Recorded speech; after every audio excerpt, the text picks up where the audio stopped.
Hello friends, welcome to knowledge for success teaching channel. Friends, आज हम लोग इस वीडियो में रुक्मणी पब्लिकेशन द्वारा प्रकाशित बीपीएससी एईडीओ प्रैक्टिस सेट बुक का प्रैक्टिस सेट सेट 4 का पेपर 1 करने वाले हैं, जिसमें सामान्य भाषा के 100 प्रश्न हैं। फ्रेंड्स, आप लोगों से निवेदन है कि अगर आप लोगों ने अभी तक हमारे channel knowledge for success YouTube channel को सब्सक्राइब नहीं किया है तो प्लीज़ पहले सब्सक्राइब कर लें, क्योंकि यहाँ पर ही आपको लगातार बीपीएससी एईडीओ का प्रैक्टिस सेट कराया जाएगा। तो फ्रेंड्स, यदि आप लोगों ने अभी तक set 1, set 2 and set 3 complete नहीं किया है तो हमारा प्लेलिस्ट बना हुआ है हमारे चैनल पे। सबसे पहले आप जाके प्लेलिस्ट में सेट 1, सेट 2 एंड सेट 3 का पेपर 1 एंड 2 कंप्लीट कर लेंगे। उसके बाद सेट 4 करेंगे तो आपको क्वेश्चन सॉल्व करने में बहुत ही आसानी एंड कॉन्फिडेंट फील होगा। तो चलिए दोस्तों, बिना किसी देरी का आज का वीडियो शुरू करते हैं।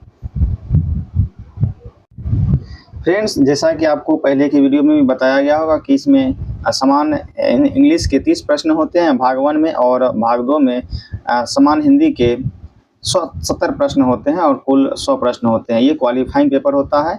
ये पेपर को आपको क्वालिफाई करना बहुत ही ज़रूरी होता है। यदि आप लोग इस पेपर में क्वालिफाई नहीं होंगे, पेपर 2 और पेपर 3 का कोई मान नहीं होगा। तो चलिए क्वेश्चन नंबर 1 पे चलते हैं। इंग्लिश का क्वेश्चन नंबर 1 में है, complete the sentence using appropriate option. Option को चूज करना है, इसमें कौन सा इसमें सही ऑप्शन इसको फिल करेगा। तो क्वेश्चन नंबर 1 में है, ही dash in the States but he still does not have a command over the English language. तो इसके लिए राइट ऑप्शन क्या हो जाएगा?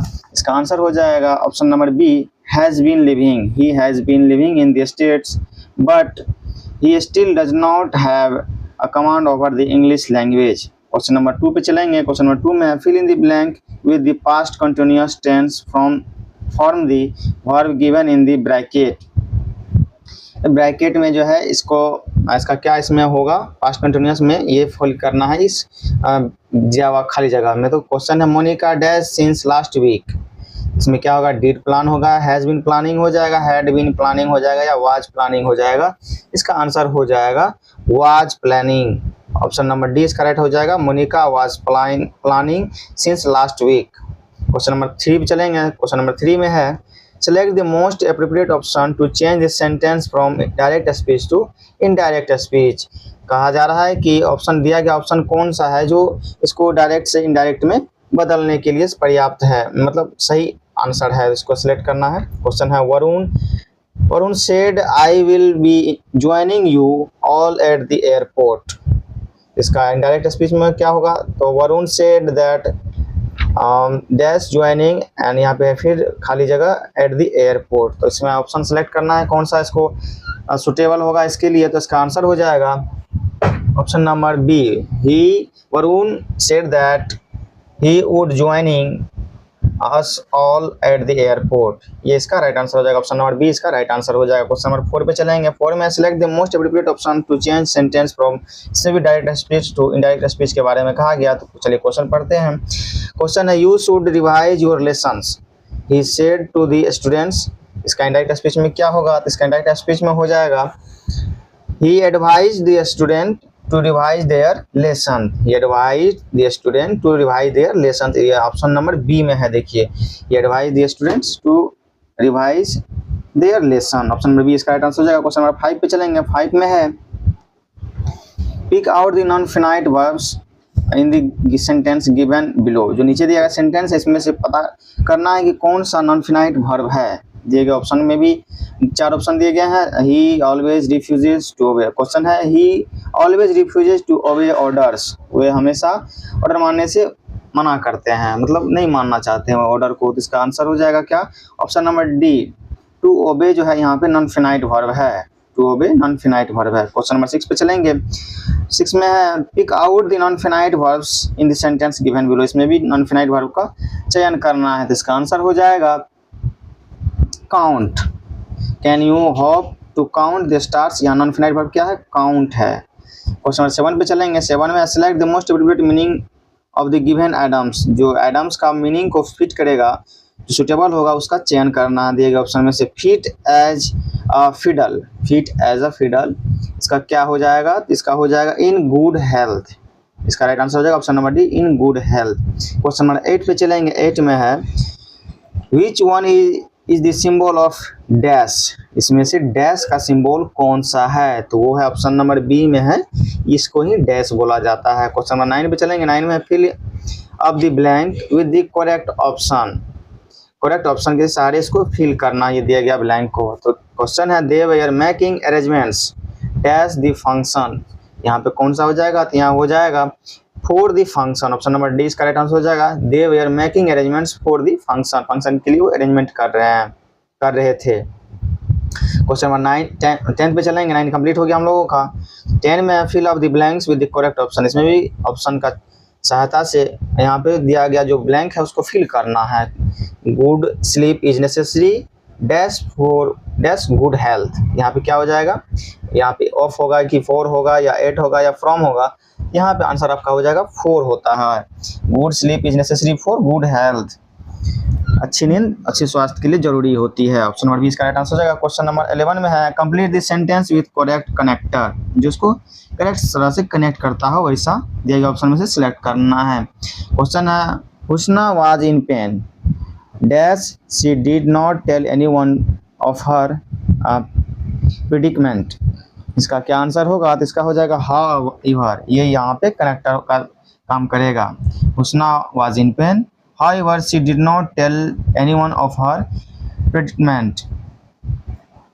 क्वेश्चन नंबर 12 में है complete the sentence with the most suitable cohesive device, cohesive device में complete करना है कि क्या चीज़ यूज होता है दिए गए ऑप्शन में से। क्वेश्चन पढ़ना है। क्वेश्चन में है there are other factors that could lead to violence besides video games dash poor mental health could cause violent behaviour, इसका आंसर हो जाएगा आपको 4 इंटेंस, यहाँ पे हो जाएगा 4 इंटेंस इसका राइट आंसर। क्वेश्चन नंबर 13 पे चलेंगे। Select the alternative which best expresses the meaning of idioms and phrases, इस एडम एंड फ्रेजेस को कौन सा कंप्लीट रूप से संतुष्ट करता है उसका चयन करना। Wild goose chase, wild goose chase होता, इसका क्या हो जाएगा मीनिंग, इंग्लिश में यदि होगा यूजलेस सर्च, यूजलेस सर्च जिसका कोई ज़रूरत नहीं हो वैसा सर्च को यूजलेस सर्च बोला जाता है। क्वेश्चन नंबर 14 पे चलेंगे। 14 में select the alternative which best expresses the meaning of the idioms, इसमें एडम्स का बेस्ट मीनिंग कौन सा संतुष्ट करता है चयन करना है। एडम्स है by leaps and bounds, by leaps and bounds, इसका आंसर हो जाएगा ऑप्शन नंबर ए हो जाएगा इसका ग्रोइंग रैपिडली। क्वेश्चन नंबर 15 पे चलेंगे। 15 में identify the tense used in the following sentence। When I reached the bookstore, all the copies had already been sold। यहाँ पे बताया जा रहा है कि जैसे वह बुक स्टोर पे पहुँचा सारी कॉपी जो है बिक चुकी थी, इसका क्या हो जाएगा आंसर, इसका हो जाएगा ये कौन सा टेंस में, तो पास्ट परफेक्ट टेंस में है ये टेंस, इसके बारे में पूछा जा रहा है तो कौन सा टेंस यूज हुआ है, तो पास्ट परफेक्ट टेंस यहाँ पे यूज हुआ, ऑप्शन नंबर इसका राइट आंसर हो जाएगा। क्वेश्चन नंबर 16 पे चलेंगे। 16 में है combine the following sentence into one simple sentence, sentence को ज्वाइन करके कंप्लीट सेंटेंस बनाना है जो कि सिंपल सा हो। तो Bob is only a child he is very independent, इसका कौन सा सही होगा, चलिए ऑप्शन पढ़ते हैं। Bob is the only child who is very independent, B में है Bob is only independent child, C में है Bob is independent but only child, और डी में है Bob is an only child and he is very independent. इसका right answer क्या होगा, इसका राइट आंसर ज़्यादा सही लग रहा है ऑप्शन नंबर ए कि Bob is the only child who is very independent, ये यहाँ पे हु कनेक्टर का काम करेगा, तो राइट आंसर हो जाएगा ऑप्शन नंबर ए। क्वेश्चन नंबर 17 पे चलेंगे। Combine the following sentence into one simple sentence, मतलब 2 सेंटेंस दिया गया है इसको कंबाइन करके एक सेंटेंस बनाना है। क्वेश्चन है he saw the snake he ran away, इसका क्या हो जाएगा, on seeing the snake he ran away, यहाँ पे ये बी नंबर ऑप्शन का राइट आंसर हो जाएगा, on seeing the snake he ran away, इसका राइट आंसर हो जाएगा। क्वेश्चन नंबर 18 पे चलेंगे। 18 में है a sentence has been given in active voice out of the 4 alternatives given below, select the one which best expresses the same sentence in passive voice। passive voice में कौन सा same sentence है देगा option में से select करना है, तो इसका क्वेश्चन चलते पढ़ते हैं। I had written the letter, I had written the letter, इसका क्या आंसर हो जाएगा, इसका हो जाएगा the letter had been written by me, option number C इसका राइट आंसर हो जाएगा। ये इसका पैसिव वॉइस में हो जाएगा। The letter had been written by me. तो दोस्तों जब जितना भी हम लोग इंग्लिश का क्वेश्चन सॉल्व किए हैं इसमें बहुत सारे क्वेश्चन जो है एक्टिव एंड पैसिव वॉइस से आ रहा है, जो कि ग्रामर है, थोड़ा ग्रामर पढ़ना पड़ेगा तभी आप लोग अपने लोगों का ये क्वेश्चन जो है इजीली सॉल्व हो पाएगा। तो क्वेश्चन नंबर 19 पे चलेंगे। क्वेश्चन 19 में है a sentence has been given in active voice. Sentence जो है दिया गया सेंटेंस जो है वो एक्टिव वॉइस में है और आगे कहा जा रहा है आउट ऑफ द 4 अल्टरनेटिव्स, जो 4 ऑप्शन दिए गए हैं given below, select the one who which expresses the same sentence in passive voice में कौन सा सही होगा, दिए गए ऑप्शन में से सिलेक्ट करना है। तो एक्टिव वॉइस में सेंटेंस क्या है, let him complete the work. यहाँ पे क्या है, let him complete the work. इसका पैसिव वॉइस में क्या होगा, the let the work be completed by him. ये इसका राइट आंसर हो जाएगा, ऑप्शन नंबर ए इसका राइट आंसर हो जाएगा। तो क्वेश्चन नंबर 20 और 21 के लिए कुछ डायरेक्शन देवा, चलिए पढ़ते हैं। Choose the most suitable English translation. यहाँ पे इंग्लिश ट्रांसलेशन पूछा जा रहा है कि मोस्ट सुटेबल कौन सा होगा। तो चलिए दोस्तों आगे का क्वेश्चन करते हैं। क्वेश्चन नंबर 20 में है वो 4 घंटे से पढ़ रहा है। क्या है क्वेश्चन, वो 4 घंटे से पढ़ रहा है। सबसे पहले हमें पता करना होगा कि ये दिए गया सेंटेंस कौन से टेंस से बिलोंग करता है। तो ये प्रेजेंट परफेक्ट कंटिन्यूअस टेंस से बिलोंग करता है और प्रेजेंट परफेक्ट कंटिन्यूअस टेंस का स्ट्रक्चर क्या होता है, सब्जेक्ट प्लस हैज या हैव होता है, फिर बीन होता है और इसमें प्लस इसके आगे जो है वर्ब का वर्ब का फोर्थ फॉर्म यूज होता है, वर्ब प्लस आईएनजी यूज होता है, उसके बाद कोई भी जो भी ऑब्जेक्ट आएगा। तो चलिए क्वेश्चन का आंसर देखते हैं। वो 4 घंटे से पढ़ रहा है, इसका आंसर क्या हो जाएगा, he has been reading for 4 hours. Answer number C इसका राइट आंसर हो जाएगा, ये इसका राइट ट्रांसलेशन है। फिर 21 में है वो तैरना जानती है। ये सिंपल प्रेजेंट टेंस का है। तो सिंपल प्रेजेंट टेंस का स्ट्रक्चर जानते ही होंगे, सब्जेक्ट प्लस वर्ब का फर्स्ट फॉर्म या V1 या V5 जैसे बोलते हैं उसको, प्लस ऑब्जेक्ट यूज होता है। तो इसमें क्या है, चलिए चेक करते हैं। शी नोज टू स्विम और बी में है शी नो स्विमिंग, ये भी गलत है और ए भी गलत है। सी में है she knows how to swim, यहाँ पे हाउ टू स्विम का यूज होगा। यहाँ पे ऑप्शन नंबर सी इसका राइट आंसर हो जाएगा, ऑप्शन नंबर सी इसका राइट आंसर हो जाएगा। क्वेश्चन नंबर 22 चलते हैं। 22 में है select the most appropriate antonyms of the given words. मतलब विपरीतार्थक शब्द चूज करना है, जो भी शब्द यहाँ पे दिए गए उसका विपरीतार्थक दिए गए ऑप्शन में से कौन सा है वो चूज करना है। तो शब्द है कॉवर्डली। कॉवर्डली मतलब होता है डरपोक होता है, जो भयभीत रहता है, कमजोर होता है, और कायर जिसको बोला जाता है वो इसी को इंग्लिश में कॉवर्डली बोला जाता है। तो चलिए इसका देखते हैं कि एंटोनिम्स और विपरीतार्थक शब्द क्या होगा। जो सिंपल से समझते हैं, जो डरपोक होगा उसका विपरीतार्थक क्या होगा, वीर होगा, या जो पराक्रम होगा मतलब जो डरता नहीं होगा, वो इस टाइप का इसका एंटोनिम्स में शब्द इसका आंसर आएगा। तो देखते हैं, पहले है ऑप्शन नंबर ए में है फ्लीटिंग, और फ्लीटिंग का क्या मतलब होता है, क्षण भंगुर होता है, तो ये तो होगा नहीं, क्षण भंगुर मतलब ये डरपोक ही हुआ। बी में है वेलिएंट, बी में क्या है वेलिएंट, वेलिएंट का हिंदी होता है वीर, ये हो सकता है। चलिए और आगे भी ऑप्शन देखते हैं। ऑप्शन सी में है स्पिनलेस, और स्पिनलेस में क्या होता है, स्पिनलेस मतलब भी दुर्बल होता है, तो ये तो इसका एंटोनिम्स हुआ नहीं, सिनोनिम्स में आ जाएगा। इंटीग्रल, इंटीग्रल मतलब होता है अभिन्न अंग, मतलब अलग अलग, तो इसका बी नंबर ज़्यादा सही लग रहा है, जो इसका हो जाएगा वेलिएंट आंसर। एंटोनिम्स का क्या हो जाएगा, वेलिएंट। क्वेश्चन नंबर 23 चलेंगे। 23 में भी है कि एंटोनिम्स बोल्ड वर्ड जो दिया गया है उसका एंटोनिम्स हमें एक ऑप्शन में से सिलेक्ट करना है। क्वेश्चन क्या है, I believe in having a clear and lucid conversation, मतलब मैं जो हूँ क्लियर और साफ सुथरा कन्वर्सेशन में, मतलब बातचीत में विश्वास रखता हूँ, ऐसा ही कहा जा रहा है। तो इसका ऑप्शन ए में क्या है, ब्लेजिंग। ब्लेजिंग मतलब क्या होता है, चमकीला होता है, तो ये तो होगा नहीं। क्लियर का मतलब जैसे साफ सुथरा हो गया, तो इसका हो जाएगा वेग्यू, कन्फ्यूजिंग, जो क्लियर ना हो इस टाइप का होगा, और वर्ड इसके लिए आएगा जो एंटोनिम्स होगा। तो बी नंबर में क्या, एम्बिगुअस। एम्बिगुअस मतलब क्या होता है, तो अस्पष्ट होता है, ये इसका हो सकता है। तो चलिए ऑप्शन नंबर आगे भी देखते हैं क्या है, कोहेरेंट। कोहेरेंट मतलब क्या होता है, इसमें भी स्पष्ट होता है, संतुष्ट होता है, तो ये तो इसका सिनोनिम्स हो गया। क्वेश्चन नंबर डी में है क्या, टेंजिबल। टेंजिबल मतलब क्या होता है, ठोस होता है, तो इसका लूसिड का विपरीतार्थक क्या हो जाएगा, एंटोनिम्स इसका एम्बिगुअस, जो अस्पष्ट होता है, ऑप्शन नंबर बी इसका राइट आंसर हो जाएगा। क्वेश्चन नंबर 24 पे चलेंगे। 24 में दी select the most appropriate synonyms of the bold word in the given sentence. इसका सिनोनिम्स पता करना, समानार्थक शब्द क्या होगा। We need to protest against the policy. Protest मतलब क्या होता है, विरोध करना होता है। प्रोटेस्ट मतलब क्या होता है, विरोध करना। चलिए ऑप्शन चेक करते हैं। ऑप्शन ए में क्या है, ऑप्शन ए में है एसेंट। एसेंट मतलब क्या होता है, एसेंट मीन्स होता है स्वीकृति देना। एसेंट मतलब क्या होता है, स्वीकृति देना।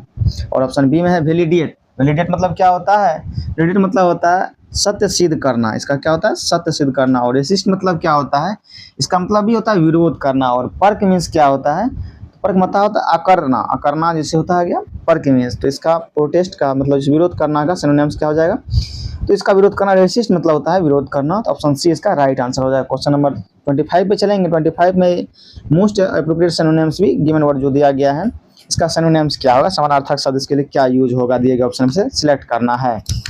तो डिफिशिएंट होता है। डिफिशिएंट, डिफिशिएंट का मतलब क्या होता है, सर्वप्रथम पता करेंगे डिफिशिएंट मीन्स क्या होता है। तो होता है कमी होता है। डिफिशिएंट का हिंदी शब्द क्या होता है, हिंदी में इसका डिफिशिएंट को कमी बोला जाता है। तो सीधा समझ लीजिए, जैसे इसका सिनोनिम जनता हो गया क्या होगा, तो जो कमी से रिलेटेड करेगा वर्ड वैसा ही इसका सिनोनिम्स इसके लिए आएगा। जैसे इनसफिशिएंट हो जाता है, इनकम्प्लीट हो जाएगा, इस टाइप का वर्ड ही आएगा। चलिए ऑप्शन दिएगा, ऑप्शन में चेक करते हैं क्या है। पहला ऑप्शन में इंटीग्रल। तो इंटीग्रल मीन्स क्या होता है, तो अभिन्न होता है, जो कि ऊपर भी बताया गया अभिन्न होता है। बी मीन्स बी में है होल। होल मीन्स क्या होता है, पूर्ण होता है। और इनकम्प्लीट मतलब होता है अधूरा, कम। यही इसका राइट आंसर हो जाएगा। चलिए ऑप्शन नंबर डी भी देखते हैं क्या है। ऑप्शन नंबर डी में है स्लिक। और स्लिक का मतलब क्या होता है, चिकना होता है।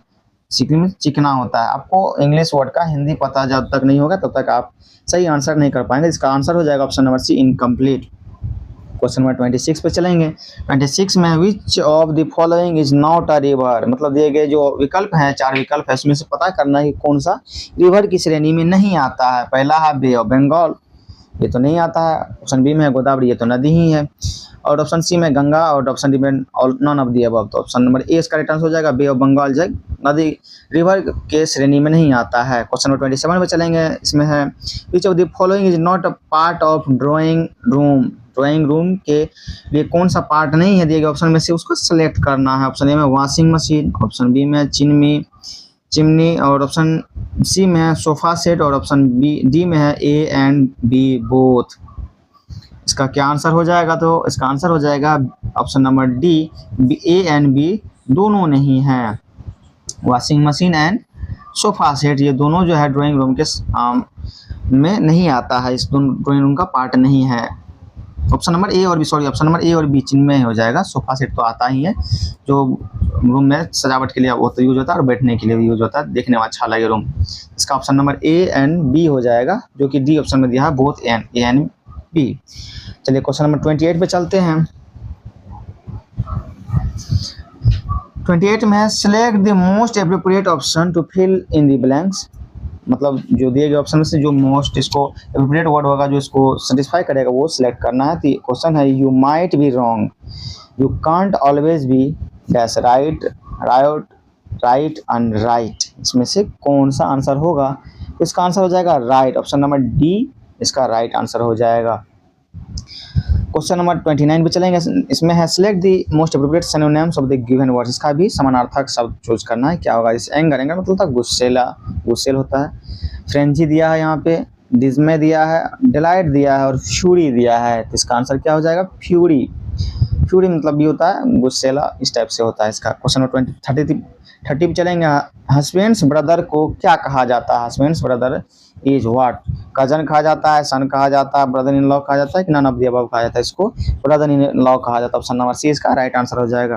तो दोस्तों हमने भाग 1 में 30 प्रश्न दिए थे इंग्लिश के, वो कर लिए हैं, और भाग 2 में अब हिंदी के 70 प्रश्न करने हैं।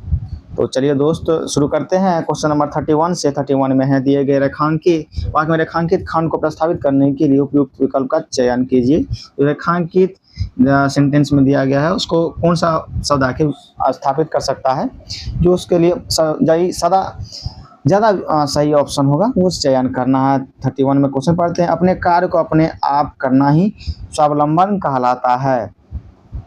तो ऑप्शन ए में है कि स्वावलंबी कहलाता है, ऑप्शन बी में है स्वावलंबन कहलाते हैं, ऑप्शन सी में है स्वावलंबन कहलाते हैं, ऑप्शन डी में है स्वावलंबन कहलाता है। तो इसका सही आंसर क्या हो जाएगा? इसका आंसर हो जाएगा स्वावलंबन कहलाता है। तो ऑप्शन नंबर डी इसका राइट आंसर हो जाएगा। क्वेश्चन नंबर 32 पे चलेंगे। दिए गए वाक्य में रेखांकित खंड को प्रस्तावित करने के लिए उपयुक्त विकल्प का चयन कीजिए। इसमें भी सेम प्रश्न है। चलिए क्वेश्चन पढ़ते हैं। क्वेश्चन में है जीवन अवसरों में एक धारा है। इसको आंसर क्या हो जाएगा? इसका आंसर हो जाएगा अवसरों की एक धारा है। अवसरों की एक धारा है हो जाएगा। तो यहाँ पर आंसर ऑप्शन नंबर डी हो जाएगा राइट आंसर। क्वेश्चन नंबर 33 चलेंगे।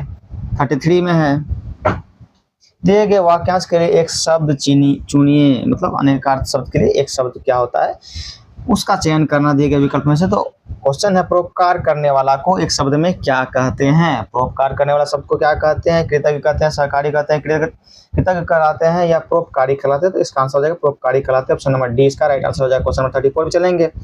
दिए गए वाक्यांश के लिए एक शब्द दीजिए। इसमें भी वही एक शब्द लिखना है। दिए गए वाक्यांश के लिए साथ चलने वाला को क्या कहा जाता है? एक शब्द में साथ चलने वाला को क्या कहा जाता है? तो सहगामी कहा जाता है। ऑप्शन नंबर ए इसका राइट आंसर हो जाएगा। क्वेश्चन नंबर 35 पे चलेंगे कि रिक्त स्थान को भरने के लिए उपयुक्त शब्द का चयन कीजिए।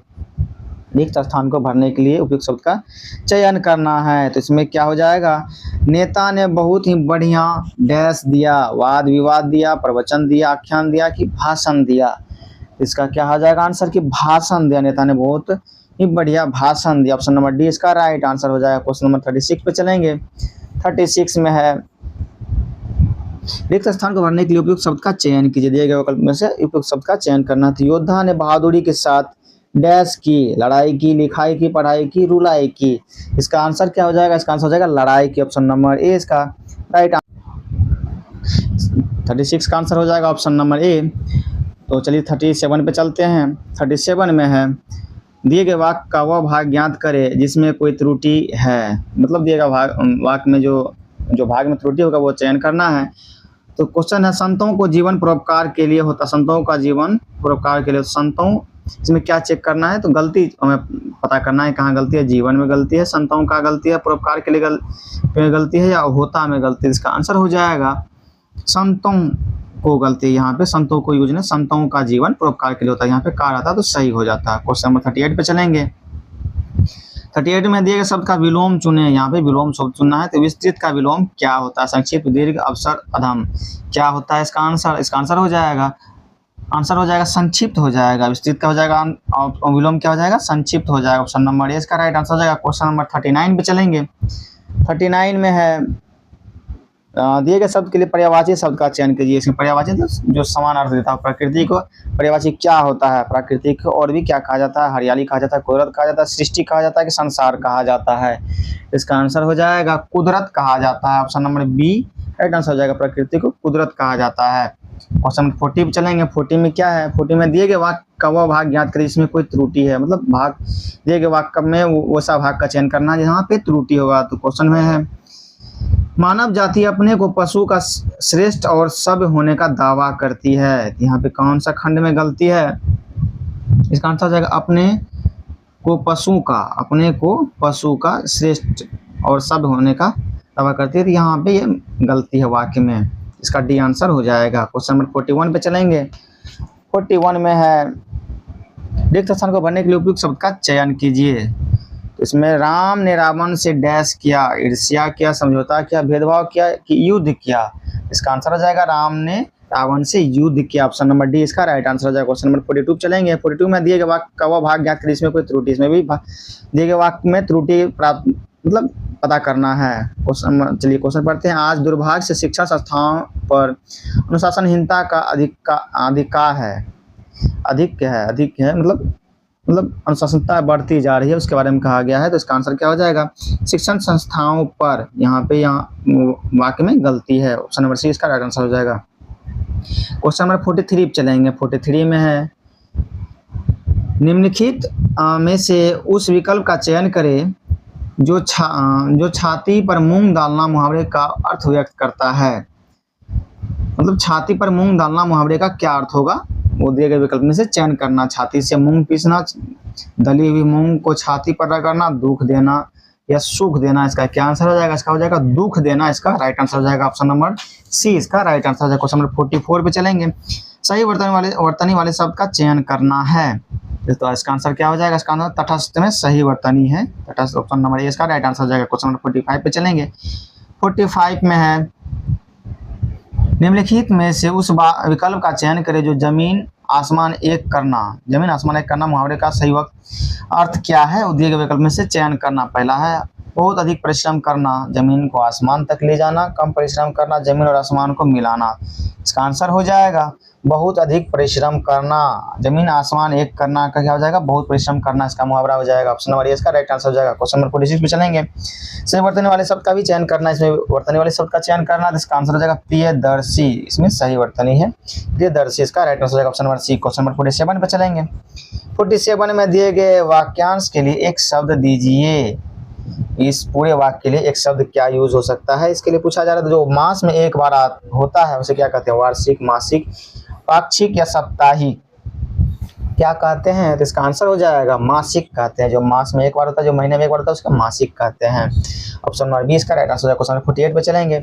48 में वाक्य में जहां शब्द के कारण रमणीयता हो और शब्द परिवर्तन से काव्य सौंदर्य क्षीण हो जाए क्या कहलाता है? तो इसका हो जाएगा शब्दालंकार कहलाता है। वो क्या कहलाता है? शब्दालंकार कहलाता है। क्वेश्चन नंबर 49 पे चलेंगे। 49 में जहां अप्रस्तुत का प्रस्तुत में निषेध रहित आरोप किया जाए वहां डैश अलंकार होता है।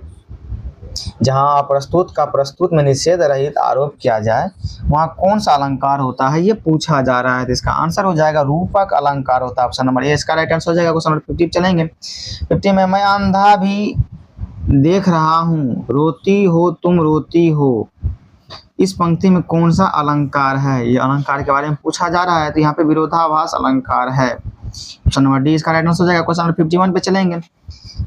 51 में है निम्नलिखित पंक्ति में से कौन सा वर्णिक छंद है? वर्णिक छंद के बारे में पूछा जा रहा है। जागो उठो भारतवासी, आलस्य त्यागो न बनो विलासी, इसमें कौन सा वर्णिक छंद है? ये पता करना है, तो इसका आंसर हो जाएगा इंद्र वज्रा इसमें छंद है। ऑप्शन नंबर ए इसका राइट आंसर हो जाएगा। क्वेश्चन नंबर 52 चलेंगे। अभिनव गुप्ता के अनुसार रस के कितने प्रकार हैं? अभिनव गुप्ता के अनुसार रस के कितने प्रकार हैं? तो 9 प्रकार है। ऑप्शन नंबर ए इसका राइट आंसर हो जाएगा। क्वेश्चन नंबर 53 चलेंगे। 53 में है व्यंजन वर्ण के साथ स्वर या व्यंजन वर्ण के मिलने से जो विकार उत्पन्न होता है उसे क्या कहते हैं? व्यंजन वर्ण के साथ स्वर या व्यंजन के वर्ण के मिलने से जो विकार उत्पन्न होता है उसे क्या कहते हैं? तो उसे व्यंजन संधि कहते हैं। ऑप्शन नंबर बी इसका राइट आंसर हो जाएगा। क्वेश्चन नंबर 54 पे चलेंगे। 2 या 2 से अधिक शब्द से मिलकर बने हुए एक नवीन एवं सार्थक शब्द को क्या कहते हैं? क्या कहते हैं? तो इसे समास कहते हैं, इसको समास कहते हैं। ऑप्शन नंबर सी इसका राइट आंसर हो जाएगा। क्वेश्चन नंबर 55 पे चलेंगे। 55 में है गेजेटेड के लिए सही परिभाषित शब्द क्या है? मतलब गेजेटेड को हिंदी में क्या कहते हैं? तो राजपत्रित कहते हैं इसको हिंदी में। ऑप्शन नंबर इसका राइट आंसर हो जाएगा। क्वेश्चन नंबर 56 पे चलेंगे। टॉ का उच्चारण स्थान कहाँ है? टॉ कहाँ, किसकी मतलब उच्चारण कहाँ से किया जाता है? किसकी सहायता से? तो मूर्धन्य से, मूर्धा से किया जाता है। ऑप्शन नंबर 20 का राइट आंसर हो जाएगा। क्वेश्चन 57 पे चलेंगे। 57 में वो पहले से बहुत तेज दौड़ा, काले शब्द में कौन सा पदबंध है? मतलब यहाँ पे जो ये शब्द दिए गए पहले से बहुत तेज दौड़ा, पहले से बहुत तेज में कौन सा पदबंध है? ये पूछा जा रहा है। इसमें हो जाएगा क्रिया विशेषण पदबंध है, क्रिया विशेषण पदबंध। ऑप्शन नंबर 20 का राइट आंसर हो जाएगा। क्वेश्चन नंबर 58 में चलते हैं। कॉन्टेजेंसाइज एक्सपेंडिचर के लिए सही हिंदी रूपांतर क्या हो जाएगा? इसको हिंदी में क्या बोलते हैं? पूछा जा रहा है। दिए गए ऑप्शन में से चयन करना है, तो इसको आकस्मिक व्यय कहलाता है। ये आकस्मिक व्यय कहलाता है। ऑप्शन नंबर ए इसका राइट आंसर हो जाएगा। क्वेश्चन नंबर 59 पे चलेंगे। 59 में ऑर्डर ऑफ मेरिट का हिंदी पर्याय कौन सा है? ऑर्डर ऑफ मेरिट का हिंदी पर्याय कौन सा है? तो इसका आंसर हो जाएगा योग्यता क्रम। ऑप्शन नंबर ए इसका राइट आंसर हो जाएगा। क्वेश्चन नंबर 60 चलेंगे। चौथा विश्व हिंदी सम्मेलन किस वर्ष संपन्न हुआ था? चौथा विश्व हिंदी सम्मेलन किस वर्ष संपन्न हुआ था? तो 1993 में संपन्न हुआ था। ऑप्शन नंबर ए इसका राइट आंसर हो जाएगा। क्वेश्चन नंबर 61 पे चलेंगे। 61 में केंद्रीय हिंदी संस्थान का मुख्यालय कहाँ है? केंद्रीय हिंदी संस्थान का मुख्यालय कहाँ, ये पूछा जा रहा है। इसका आंसर हो जाएगा, इसका मुख्यालय आगरा में है। ऑप्शन नंबर सी इसका राइट आंसर हो जाएगा। क्वेश्चन नंबर 62 चलेंगे। 62 में है तिरंगा शब्द में से कौन सा समास है? तिरंगा शब्द में कौन सा समास है पूछा जा रहा है, तो द्विगु समास ऑप्शन नंबर ए इसका राइट आंसर हो जाएगा। क्वेश्चन नंबर 63 चलेंगे। हे नारायण बचाओ, इस वाक्य में कौन सा कारक है? इसमें संबोधन कारक है। ऑप्शन नंबर सी इसका राइट आंसर हो जाएगा। क्वेश्चन नंबर 64 पे चलेंगे। प्राकृत किस परिवार की भाषा है? प्राकृत जो है किस परिवार की भाषा है, ये पूछा जा रहा है, तो इसका आंसर हो जाएगा 64 का आर्य परिवार की भाषा प्राकृत है। ऑप्शन नंबर 20 का राइट आंसर हो जाएगा। क्वेश्चन नंबर 65 चलेंगे। अत्यल्प का संधि विच्छेद कौन सा है? अत्यल्प का संधि विच्छेद कौन सा है? इसका जाएगा अति जोर अल्प। ऑप्शन नंबर सी में है अति जोर अल्प, यही इसका राइट आंसर हो जाएगा। क्वेश्चन नंबर 66 पे चलेंगे। 66 में क्या है? 66 में है मुझे छोटी बच्ची के लिए कुछ नए कपड़े खरीदने हैं। वाक्य में कितने विशेषण शब्द हैं? इस दिए गए वाक्य में पूछा जा रहा है कि कितने कुल विशेषण हैं। इसमें कुल विशेषण की संख्या 3 है। ऑप्शन नंबर ए इसका राइट आंसर हो जाएगा। क्वेश्चन नंबर 67 पे चलेंगे।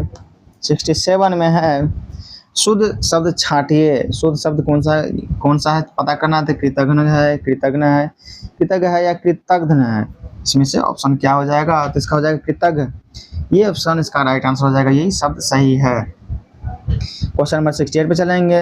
ब्रह्म का शुद्ध रूप निम्न में से कौन सा है? ये ब्रह्म जो लिखा गया गलत लिखा है, इसका शुद्ध रूप क्या होगा? ब्रह्म होगा, ब्राह्म होगा, ब्रह्म होगा, ब्रह्म होगा या ब्राह्म हो जाएगा। इसका तो आंसर हो जाएगा ऑप्शन नंबर सी इसका ब्रह्म, ये इसका राइट आंसर हो जाएगा option number C. Question number 69 पे चलेंगे। नासिक व्यंजन क्या है? नासिक व्यंजन क्या है, तो मौ है। ऑप्शन नंबर ए इसका राइट आंसर हो जाएगा। क्वेश्चन नंबर 70 पे चलेंगे। 70 में कमल का स्त्रीलिंग बताए। कमल का स्त्रीलिंग पूछा जा रहा है। स्त्रीलिंग में इसको क्या कहते हैं? कमलिनी कहते हैं। कमलिनी कहते हैं कमल को स्त्रीलिंग में। ऑप्शन नंबर सी इसका राइट आंसर हो जाएगा। क्वेश्चन नंबर 70 पे चलेंगे। 70 में है इन वाक्यों को सही क्रम में लगाएं। सही क्रम में सजाना है। दिए गए विकल्प 4 विकल्प को। रावण तो सिर्फ रावण है। रावण डैश दुनिया में इस नाम का दूसरा कोई नहीं है। और सी में है राजाधिराज लंकापति महाराज रावण को दशासन भी कहते हैं। और डी में है राम तो बहुत मिल जाएंगे लेकिन रावण नहीं। इसका क्या आंसर हो जाएगा? तो पहले आएगा रावण दुनिया में इस नाम का दूसरा कोई व्यक्ति नहीं है, पहला हो जाएगा। नंबर पे बी आएगा और दूसरी बात हो राम तो बहुत मिल जाएंगे, ऑप्शन नंबर डी आएगा। फिर दूसरा नंबर पे राम तो बहुत मिल जाएंगे लेकिन रावण नहीं। उसके बाद आएगा ऑप्शन नंबर ए रावण तो सिर्फ रावण है। और उस लास्ट में आएगा चौथा नंबर पे सी राजाधिराज लंकापति महाराज रावण को दशासन भी कहते हैं। तो देखेंगे कौन सा ऑप्शन इसको संतुष्ट कर रहा है, तो ऑप्शन नंबर सी इसको संतुष्ट कर रहा है। ऑप्शन नंबर सी इसका राइट आंसर हो जाएगा। क्वेश्चन नंबर 72 चलेंगे। 72 में है सरल वाक्य किस भेद के अंतर्गत आता है? सरल वाक्य जो है किस भेद के अंतर्गत आता है, तो ये पूछा जा रहा है। तो इसका आंसर हो जाएगा रचना की दृष्टि से दिए गए भेद के अंतर्गत आता है। ऑप्शन नंबर सी इसका राइट आंसर हो जाएगा। क्वेश्चन नंबर 73 चलते हैं। 73 में है वह दंड से बचना चाहता था इसलिए भाग गया। इस संयुक्त वाक्य है, इसका सरल रूप कौन सा होगा? सरल रूप क्या होगा? चलिए ऑप्शन देखते हैं। क्योंकि वह दंड से बचना चाहता था इसलिए भाग गया। ऑप्शन बी में है दंड से बचने के लिए वह भाग गया। ऑप्शन सी में है वह भाग गया क्योंकि दंड से बचना चाहता था। और ऑप्शन डी में है वह भागा क्योंकि उसे दंड से बचना था। तो इसका राइट आंसर क्या हो जाएगा? इसका राइट आंसर हो जाएगा दंड से बचने के लिए वो भाग गया। ये ऑप्शन नंबर बी इसका राइट आंसर हो जाएगा। क्वेश्चन नंबर 74 पे चलेंगे। 74 में है जो छात्र परिश्रम करेंगे उन्हें सफलता अवश्य मिलेगी।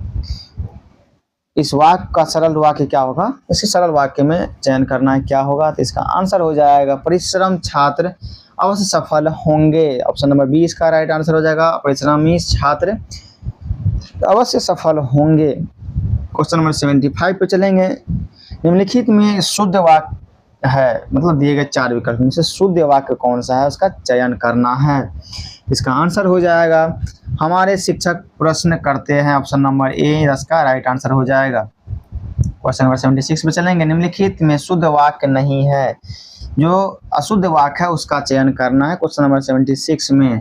तो ऑप्शन ए में है वह गीत की 2 लड़ियां गाती है, और बी में है उसका कहना झूठ समझा गया, ऑप्शन सी में सभापति ने भाषण पढ़ा, और डी में है यज्ञदत्त देवदत्त को व्याकरण पढ़ाता है। इसमें अशुद्ध वाक्य का चयन करना, जो शुद्ध नहीं है उसका चयन करना है। तो इसका आंसर हो जाएगा वो गीत की 2 लड़ियां गाती है, ये अशुद्ध वाक्य है। इसमें ऑप्शन नंबर ए इसका राइट आंसर हो जाएगा। क्वेश्चन नंबर 77 में चलेंगे। प वर्ग का उच्चारण स्थल पूछा जा रहा है, प कहाँ से उच्चारण किया जाता है वो पूछा जा रहा है, तो औष्टे से किया जाता है, औष्टे ऑप्शन नंबर डी में है, ऑप्शन नंबर डी इसका राइट आंसर हो जाएगा।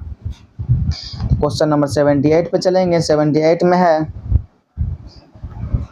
शोभित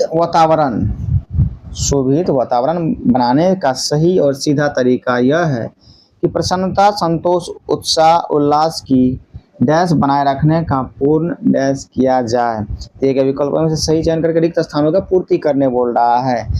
तो इसका आंसर हो जाएगा 78 का ऑप्शन नंबर बी इसका हो जाएगा। पहला विकल्प में आएगा मन स्थिति, और दूसरे विकल्प में आएगा पूर्ण प्रयत्न किया जाए। क्वेश्चन नंबर 79 पे चलेंगे। 79 में है 2 या 2 से अधिक सार्थक शब्दों खंडों के योग से निर्मित होने वाले शब्द क्या कहलाते हैं। यहाँ पे क्या आएगा, तो ये विकल्प में चयन कराना है। क्या होगा आंसर इसका, तो यौगिक शब्द कहलाते हैं। 2 या 2 से अधिक सार्थक शब्दों के खंड में निर्मित होने वाले शब्द को यौगिक शब्द कहते हैं। आंसर इसका ए हो जाएगा। क्वेश्चन नंबर 80 पे चलेंगे। शुद्ध वर्तनी का चयन कीजिए। यहाँ पे शुद्ध वर्तनी का चयन किया गया है, करने के लिए कहा गया है जो शुद्ध है, तो इसका आंसर हो जाएगा मृत्युंजय। इस यहाँ पे दिए गए विकल्प में से मृत्युंजय सही वर्तनी वाले शब्द है, तो ऑप्शन नंबर सी इसका राइट आंसर हो जाएगा। क्वेश्चन नंबर 81 पे चलेंगे। 81 में उस्ताद का पर्यायवाची क्या है। उस्ताद का पर्यायवाची पूछा जा रहा है, तो दिए गए विकल्प में से चयन करना है। क्या है, तो उस्ताद का पर्यायवाची शब्द है उपयुक्त में से सभी। जैसे निपुण भी उस्ताद कहा जाता है, जो निपुण होगा वही उस्ताद कहलाता है। प्रवीण, जिसको ज्ञान अच्छी हो उसको प्रवीण कहा जाता है। गुरु को भी उस्ताद कहा जाता है, और उपयुक्त में से सभी इसका ऑप्शन नंबर डी इसका राइट आंसर हो जाएगा। क्वेश्चन नंबर 82 पे चलते हैं। 82 में है जो व्यंजन अल्पप्राण नहीं है उसे अलग कीजिए, तो इसका आंसर हो जाएगा 82 का ख। ये व्यंजन अल्पप्राण नहीं है, इसके समूह में आता है, इसीलिए ऑप्शन नंबर ए इसका राइट आंसर हो जाएगा। क्वेश्चन नंबर 83 चलेंगे। निम्नलिखित में से रूढ़ शब्द कौन सा है। रूढ़ शब्द का चयन करना है, तो कमल रूढ़ शब्द है, कमल ऑप्शन नंबर डी इसका राइट आंसर हो जाएगा। क्वेश्चन नंबर 84 पे चलेंगे। 84 में निम्नलिखित में योग रूढ़ शब्द चुनिए। इसमें योग रूढ़ शब्द का चयन करने के लिए कहा गया है, तो चक्र पानी यहाँ पे योग रूढ़ शब्द हो जाएगा, ऑप्शन नंबर बी इसका राइट आंसर हो जाएगा। क्वेश्चन नंबर 85 पे चलेंगे। 85 में है हिंदी भाषा में प्रचलित वकील शब्द है पाश्तो, अरबी, तुर्की, उर्दू। यहाँ मतलब वकील को कौन सी भाषा से लिया गया है, तो इसको पूछा जाएगा, तो अरबी में इसको अरबी भाषा से लिया गया है, अरबी भाषा में प्रचलित ज़्यादा है। क्वेश्चन नंबर 86 पे चलेंगे। 86 में है आल्पिन और अलमारी किस विदेशी भाषा के शब्द हैं। कौन सी विदेशी भाषा के शब्द से लिया गया है आल्पिन और अलमारी, इसके बारे में पूछा जा रहा है। इसका आंसर हो जाएगा पुर्तगाली भाषा से लिया गया है, ऑप्शन नंबर बी इसका राइट आंसर हो जाएगा। क्वेश्चन नंबर 87 पे चलेंगे। समानाधिकरण शब्दों में के मध्य में किस विराम चिन्ह का प्रयोग होगा। समानाधिकरण शब्द के मध्य में कौन सा विराम चिन्ह का प्रयोग होगा वो पूछा जा रहा है, इसका आंसर हो जाएगा कोमा का प्रयोग होगा, ऑप्शन नंबर बी इसका राइट आंसर हो जाएगा। क्वेश्चन नंबर 88 पे चलेंगे। 88 में है संयोजक चिन्ह को किस अन्य नाम से भी जानते हैं। संयोजक चिन्ह का दूसरा नाम क्या है ये पूछा जा रहा है, तो सामासिक चिन्ह कहते हैं उसको, सामासिक चिन्ह ऑप्शन नंबर ए में है, इसका ए नंबर राइट आंसर हो जाएगा। क्वेश्चन नंबर 89 पे चलेंगे। 89 में है महादेवी वर्मा की कृति यामा है। महादेवी वर्मा की कृति यामा है क्या है। देखा चित्र संग्रह है, काव्य संग्रह है, कथा संग्रह है या स्मरण संग्रह है, इसका आंसर हो जाएगा काव्य संग्रह है। क्या है? तो दोस्तों काव्य संग्रह, ऑप्शन नंबर बी इसका राइट आंसर हो जाएगा। क्वेश्चन नंबर 90 पे चलेंगे। 90 में है, रोबहु सब मिली अबहु भरत भाई, हा हा भारत दुर्दशा न देखी जाए। यह पंक्ति किसकी रचना है? ये किस महापुरुष के द्वारा रचना की गई पंक्तियों में से एक है, वो पूछा जा रहा है। तो इसका हो जाएगा भारतेंदु हरिश्चंद्र के द्वारा यह पंक्ति रचित की गई है। ऑप्शन नंबर बी इसका राइट आंसर हो जाएगा। क्वेश्चन नंबर 91 से 95 के लिए कुछ निर्देश दिए गए हैं, तो चलिए सर्वप्रथम निर्देश पढ़ते हैं। क्वेश्चन सॉल्व करने के दौरान हमें यह भी ध्यान रखना है कि दिए गए निर्देश को पढ़ना बहुत ही अनिवार्य है, क्योंकि निर्देश दिए गए निर्देश में ही क्लियर दिया जाता है कि आगे का प्रश्न का सॉल्यूशन किस तरह से करना है। तो यहाँ पे निर्देश है, नीचे दिए गए गद्यांश को ध्यानपूर्वक पढ़िए तथा उसके नीचे दिए गए प्रश्नों का सही विकल्प छांटिए। मतलब गद्यांश के मुताबिक जो प्रश्न पूछे गए हैं उसका क्या आंसर होगा उसका चयन करना है दिए गए विकल्प में से। तो चलिए क्वेश्चन नंबर 91 पे चलते हैं। 91 में है, हम विदेशियों का अनुसरण नहीं करते। हम विदेशियों का अनुसरण नहीं करते, इसका क्या आंसर हो जाएगा? इस गद्यांश के मुताबिक पहले नंबर में है, कपड़े पहनने में, केशों की साज सज्जा में, और सी में आभूषण धारण करने में, और डी में है सामाजिक आचरण में। इसका आंसर हो जाएगा सामाजिक आचरण में विदेशियों का हम अनुसरण नहीं करते हैं। ऑप्शन नंबर डी इसका राइट आंसर हो जाएगा। क्वेश्चन 92 चलेंगे। विदेशियों के लिए गर्व की बात है देश के प्रति अनादर, अनुचित सोचें, कानून की उपेक्षा, व्यवस्था का पालन। इसका क्या हो जाएगा? कानून की उपेक्षा विदेशियों के लिए गर्व की बात है। कानून की उपेक्षा करना विदेशियों के लिए गर्व की बात। ऑप्शन नंबर सी इसका राइट आंसर हो जाएगा। क्वेश्चन नंबर 93 चलते हैं। हम विकसित देशों जैसे कैसे बन सकते हैं? ऑप्शन ए में है व्यवस्था के प्रति समर्पण से, बी में है कानून का अनादर करने से, ये तो होगा नहीं। ऑप्शन नंबर सी में है लोगों के प्रति बेरुखी से, ये भी गलत लग रहा है। और डी में है राष्ट्र हित की उपेक्षा से। तो ऑप्शन नंबर इसका ए ज़्यादा सही होगा इस गद्यांश के मुताबिक। ऑप्शन नंबर इसका राइट आंसर हो जाएगा। क्वेश्चन नंबर 94 पे चलेंगे। हम जैसे हैं वैसे नहीं रहेंगे यदि, इसमें क्या होगा इसका आंसर? यहाँ पे वाक्य दिया गया, हम जैसे हैं वैसे नहीं रहेंगे यदि देश की व्यवस्था को महत्व नहीं दिया जाएगा, आदमी व्यवस्था को चलाता रहेगा। कौन सा इसको सही संतुष्ट करता है? इसका आंसर हो जाएगा ऑप्शन नंबर ए, हम जैसे हैं वैसे नहीं रहेंगे यदि देश में व्यवस्था को महत्व नहीं दिया जाएगा। ये ऑप्शन इसको ज़्यादा संतुष्ट करता है। ऑप्शन नंबर इसका राइट आंसर हो जाएगा। क्वेश्चन नंबर 95 पे चलते हैं। व्यवस्था शब्द का व्याकरणिक कोटि क्या है? यहाँ पे व्यवस्था शब्द का व्याकरणिक कोटि पूछा जा रहा है। इसको क्या कहेंगे? संज्ञा, सर्वनाम, विशेषण, अव्यय। क्या कहेंगे? ये संज्ञा है। ऑप्शन नंबर ए इसका राइट आंसर हो जाएगा। क्वेश्चन नंबर 96 से 100 के लिए भी कुछ निर्देश दिए गए हैं। सर्वप्रथम चलिए निर्देश पढ़ते हैं। तो निर्देश में है, दिए गए अनुच्छेद में कुछ शब्द हटा लिए गए हैं, दिए गए विकल्पों की सहायता से रिक्त स्थान को भरें, प्रत्येक संख्या के लिए उपयुक्त विकल्प का चयन करें। मतलब जो यहाँ पे जो वाक्य दिया गद्यांश दिया गया है, छोटा गद्यांश, इसमें कुछ शब्द हटा लिए गए हैं। जहाँ पे नंबर दिया गया है तो दिए गए विकल्प में से चयन करना है कि 1 नंबर, 2 नंबर और 3 नंबर और 4 नंबर, 5 नंबर रिक्त स्थान पे कौन सा सही शब्द आके उस वाक्य का पूर्ण करेगा। चलिए दोस्तों, तो क्वेश्चन नंबर आगे पे चलते हैं। क्वेश्चन नंबर 96 में है, गद्यांश में सांकेतिक रिक्त स्थान 1 के लिए उपयुक्त शब्द कौन सा होगा? तो ऑप्शन नंबर ए के लिए बी होगा लड़ाइया वहाँ पे उस गद्यांश के लिए उपयुक्त शब्द होगा। ऑप्शन नंबर बी इसका राइट आंसर हो जाएगा। क्वेश्चन नंबर 97 में चलेंगे। गद्यांश सांकेतिक स्थान 2 के लिए उपयुक्त शब्द क्या होगा? रिक्त स्थान 2 के लिए क्या होगा? तो पहाड़ होगा। ऑप्शन नंबर बी इसका राइट आंसर हो जाएगा। तो चलिए क्वेश्चन नंबर 98 पे चलते हैं। 98 में है गद्यांश में सांकेतिक रिक्त स्थान 3 के लिए उपयुक्त शब्द कौन सा होगा? रिक्त स्थान 3 के लिए हो जाएगा ऑप्शन नंबर सी समाज। क्वेश्चन नंबर 99 पे चलेंगे। गद्यांश में सांकेतिक रिक्त स्थान 4 के लिए क्या उपयुक्त होगा? तो 4 के लिए उपयुक्त है चढ़ने। ऑप्शन नंबर सी में है चढ़ने। क्वेश्चन नंबर 100 पे चलेंगे, जो कि इस पेपर का लास्ट क्वेश्चन है। तो गद्यांश में सांकेतिक रिक्त स्थान 5 के लिए उपयुक्त शब्द होगा तो व्यक्तियों होगा। ऑप्शन नंबर डी इसका राइट आंसर हो जाएगा। तो दोस्तों, आज का वीडियो कैसा लगा आपको कमेंट सेक्शन में जरूर बताइएगा। बाकी यदि अभी तक आप लोगों ने चैनल को सब्सक्राइब नहीं किया तो प्लीज़ चैनल को सब्सक्राइब कर लें और अपने दोस्तों के बीच भी शेयर करना ना भूलें। और यदि आप लोगों ने सेट 1, सेट 2 और सेट 3 कंप्लीट नहीं किया है तो पहले जाके आप लोग हमारे यूट्यूब चैनल के प्लेलिस्ट में APSC वीडियो का प्लेलिस्ट बना हुआ है, उसमें जाके set 1, set 2 and set 3 complete कर लेंगे। उसके बाद सेट 4 का पेपर 1 करेंगे तो आपको ज़्यादा प्रश्न सॉल्व करने में बहुत ही आसानी होगा और कॉन्फिडेंट भी फील होगा। तो चलिए दोस्तों, आज का वीडियो समाप्त करते हैं। तो जय हिंद।